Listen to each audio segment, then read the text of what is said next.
2025's upcoming Karate Kid movie is giving me the incredibly unexpected chance to watch two characters face off, and I cannot wait to see if it happens. The cast of the new Karate Kid movie hasn't yet been fully confirmed, although certain actors have been announced. However, I'm sure I'm not alone in my prediction that the Legacy sequel will feature not just characters from the original Karate Kid movies, but also figures from Cobra Kai. Interestingly, the fight I'm hoping for involves someone who originated in a completely different arm of the franchise. I've seen all the Karate Kid movies, and I have to say I think Cobra Kai is better than almost all of them. That being said, I'm also aware the spin-off show wouldn't exist without the original films. So, while I hope the cast of Cobra Kai isn't swept entirely aside for 2025's Karate Kid movie, I'm more excited about another character's presence who has never appeared in the same project as Mr. Miyagi, or even the Legacy sequel show. There's a chance Daniel LaRusso will fight Mr. Han in the new Karate Kid.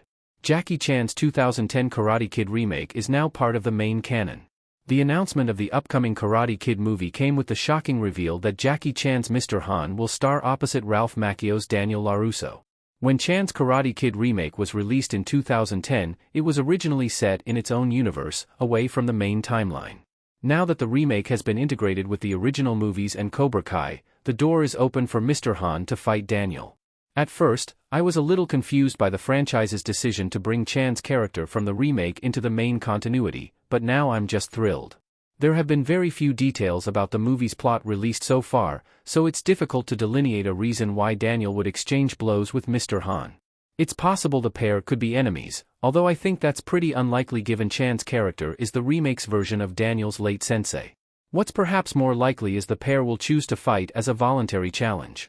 Daniel versus Mr. Han, who would win in a fight? Both Karate Kid characters' disparate fighting styles makes it tricky to predict a winner.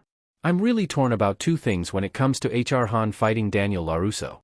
Firstly, I'm not sure who I'd want to win out of the two men. Although Chan has only played his Karate Kid character once, I really like his in-universe persona. Granted, his story is similar to that of Mr. Miyagi's, but there are key differences.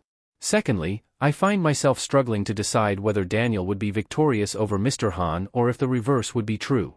There are a few things to consider when trying to predict the victor. For example, Daniel and Mr. Han aren't trained in the same form of martial arts. While Daniel is adept at karate, Mr. Han favors kung fu. So, there could be an advantage or disadvantage to either party depending on how they make use of their abilities. Perhaps most saliently, Mr. Han is roughly 10 older than Daniel. While this may give Macchio's character an edge in other franchises, age tends to only really provide more experience with none of the downsides in the Karate Kid universe. There's far more evidence to back up Daniel's prowess in a fight, so it would be easy to say that he would beat Mr. Han. However, the footage of Mr. Han's fights in 2010's Karate Kid then remake paints Chan's character as an incredibly capable martial artist. He fights with much more conviction, flow, and style than Daniel LaRusso. So, my money would be on Mr. Han walking away from the fight as the winner, but it would be a very close contest. Ralph Macchio and Jackie Chan in the same movie makes the Karate Kid reboot worth it.